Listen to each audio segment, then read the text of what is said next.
Our time at Estancia Nubepo Ake and our time in Patagonia was finished.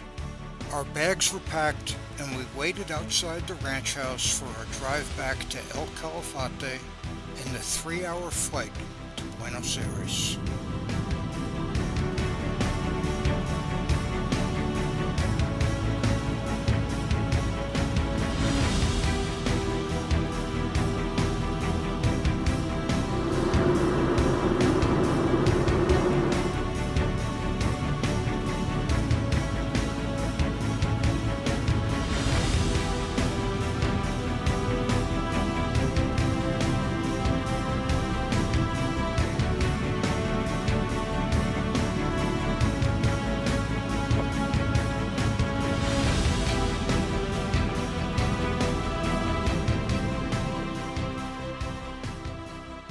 We had no schedule for our second visit to Buenos Aires.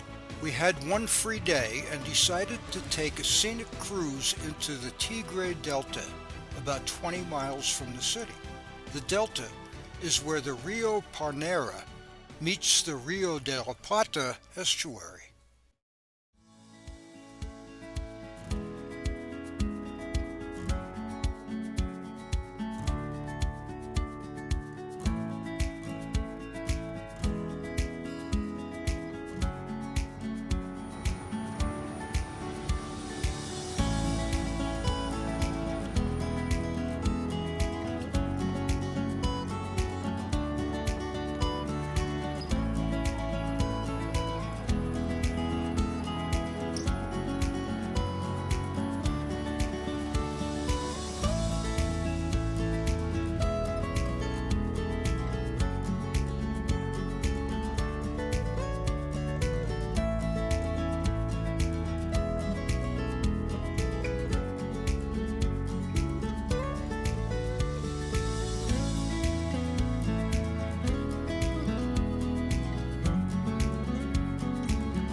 No matter where you go, kids will always find something to play with.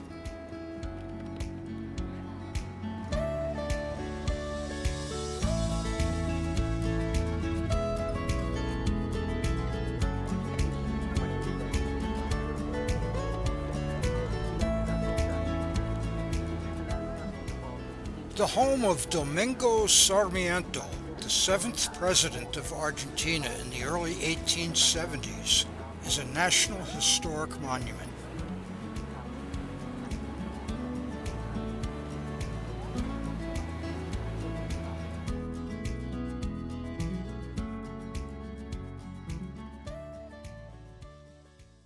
We stopped for a nice lunch at Ristorante Vivanco in Tigre, then boarded a tour bus to see some of the sights on the way back.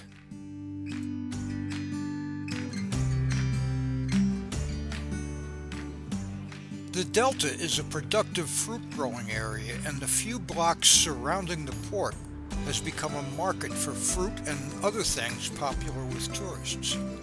Most of the shops were closed while we were there.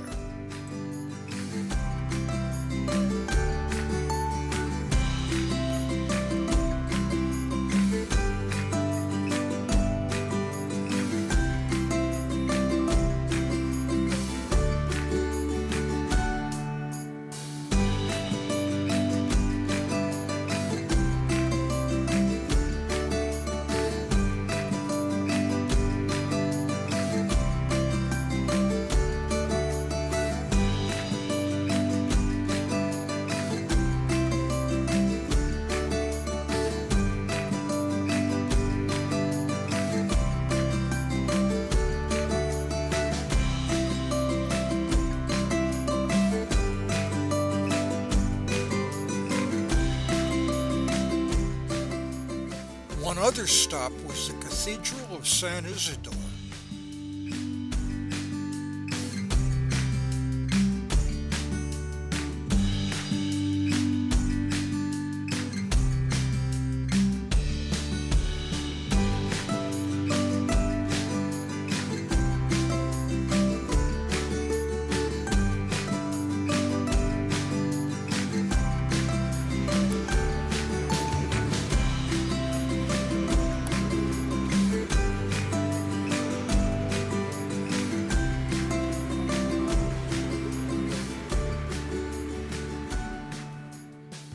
It had been a long day, but it wasn't over yet.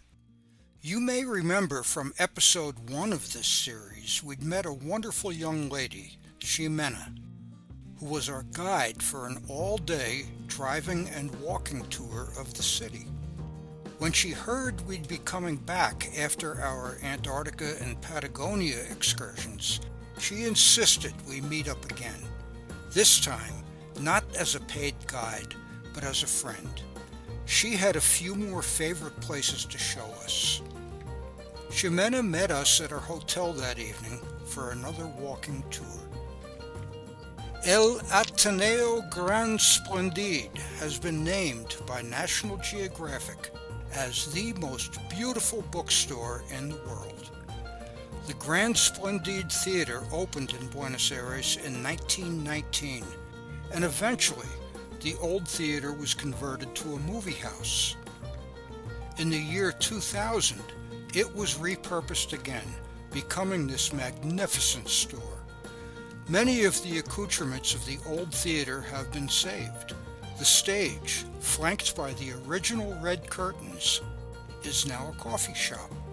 The balconies have been converted to bookshelves, and the private booths are now reading rooms.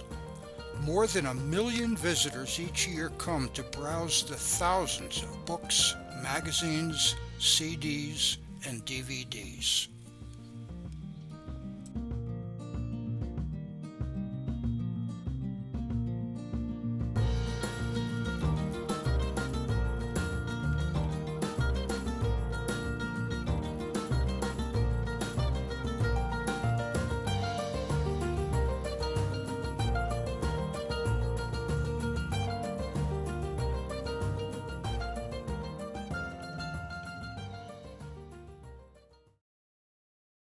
Another of Ximena's favorites was the world's largest collection of Beatles memorabilia. Rodolfo Vasquez opened the museum in January of 2011, and it was certified by Guinness that September.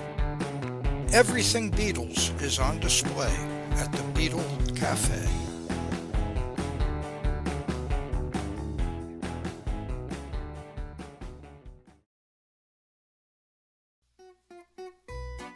Before visiting Argentina, we had no idea of the extent of Italian immigration to the country. Even as a foreigner, it's apparent that most people speak Spanish with an Italian accent. We also had no idea that Italian food, especially pizza, is considered the best in the world outside of Naples. And the best pizza, according to Ximena, is at Pizzeria Guarin. It must be so. We know they eat late in Argentina, but even well after 9 p.m. when we arrived, the line waiting to get in wound down the street. When, after finally getting in and having dinner, we left shortly after 11, the line was almost as long. The pizza is different than anything we're used to. It has 2 layers of dough. The bottom is thicker and airier than ours. Then comes cheese, lots of cheese, and a thinner layer of crust.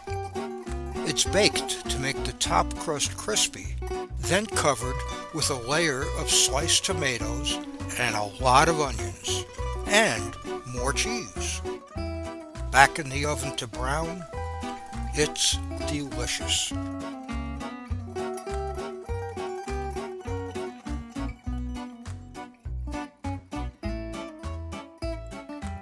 We had to be at the airport the next morning at 6:30, but Ximena assured us we had time to stop at her favorite ice cream shop for a cone and still get back to the hotel by midnight. She was right. We walked into the hotel lobby within a minute of 12.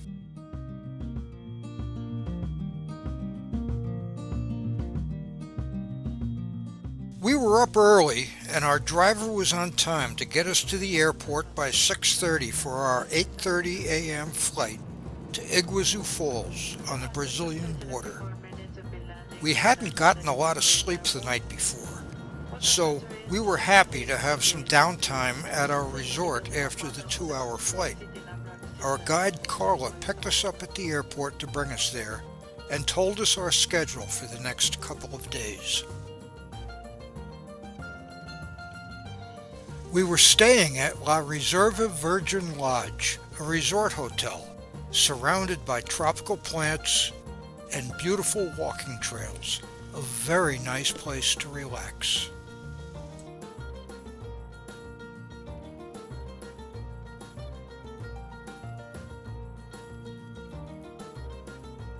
After a buffet breakfast, we were off to Parque Nacional Iguazú, on the Argentine side of the falls.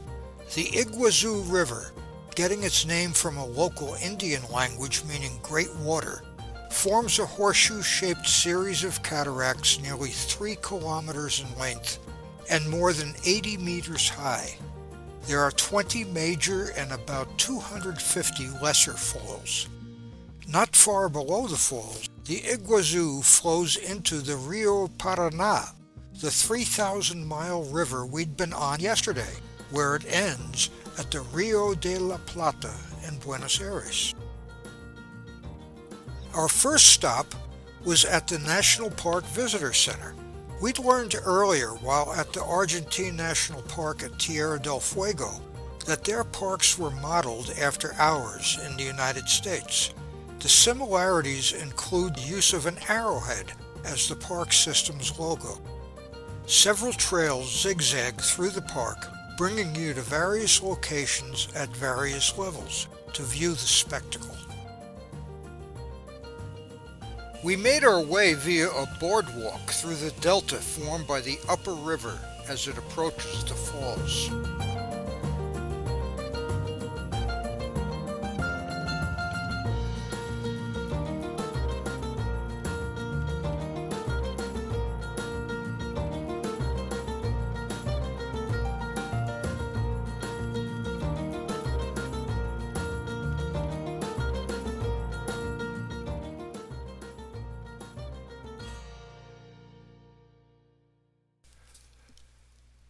The boardwalks in some locations are new after record-breaking water levels in October of 2022 washed away the existing walkways.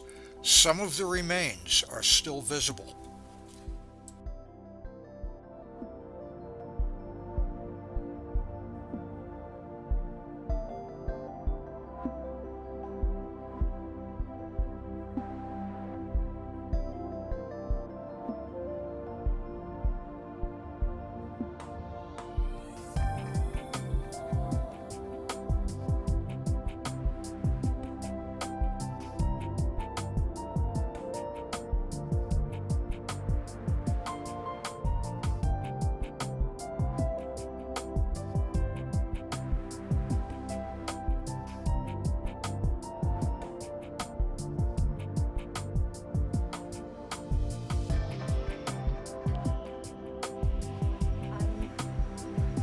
I usually say, well, you go, and there's a line that looks like the end of the world. Well, it is. Because there's a fall. Devil's Throat Canyon. And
At the National Park's grand opening in the early 1930s, First Lady of the United States, Eleanor Roosevelt, was said to exclaim, "Oh, poor Niagara."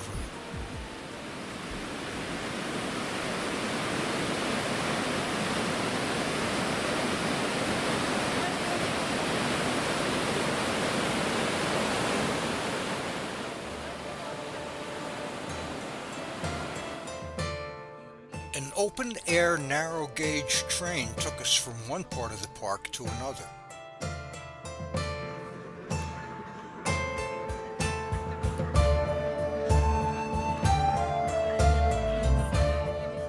We're not birders, but we always enjoy seeing new and exotic, at least to us, species, such as this plush-crested jay,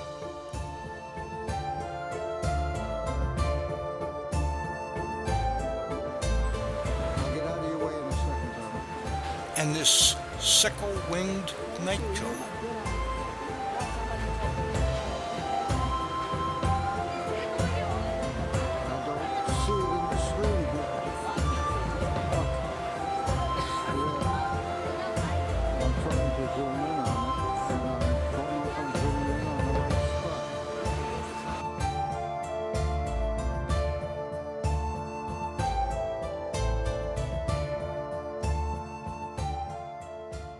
As we walked the trails, we were seeing one outstanding view of the falls after another.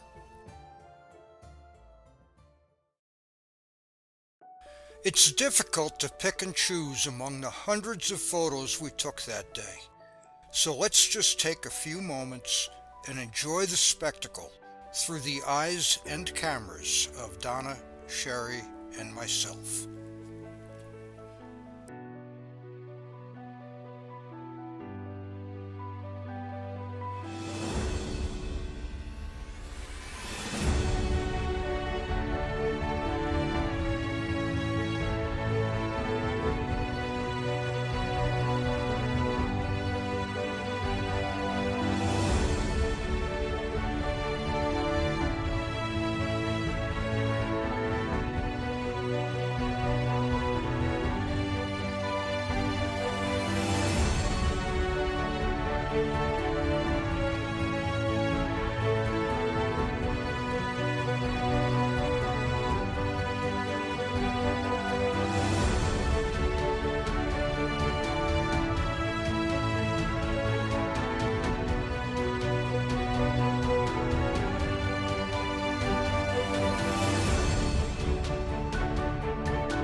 We'd seen boats taking visitors to the falls.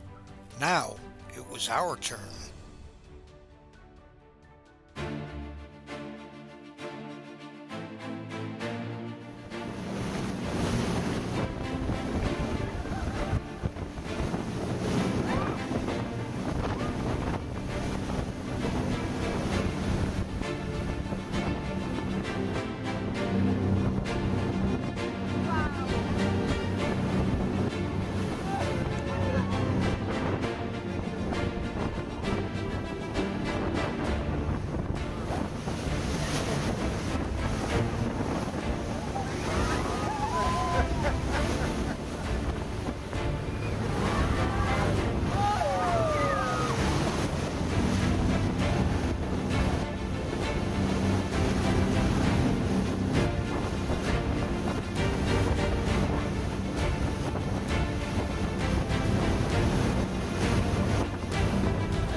We hadn't melted from our wet boat ride, so the rain we woke up to on April 5th didn't stop our planned visit across the border to Brazil's Parque Nacional Iguazú.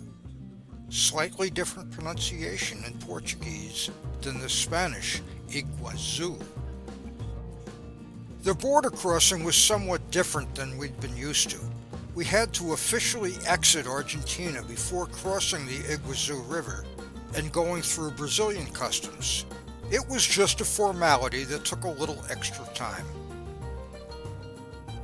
Together with Argentina's park, this is a UNESCO World Heritage Site. We might not have had the clear weather of the day before, but the views were no less awesome. As we walked the trail, every turn showed us another spectacular sight. Carla told us she had seen a video taken by another tourist of a jaguar walking across right here. We saw where the trail was taking us and couldn't wait to get there. 80% of the falls at Iguazú are on the Argentine side, so as spectacular as yesterday was, the panoramic views from Brazil looking back across the river into Argentina were even more breathtaking. This longboard walk has to be one of the most amazing walks in the world.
After the boardwalk, we took the elevator to the top of the observation tower.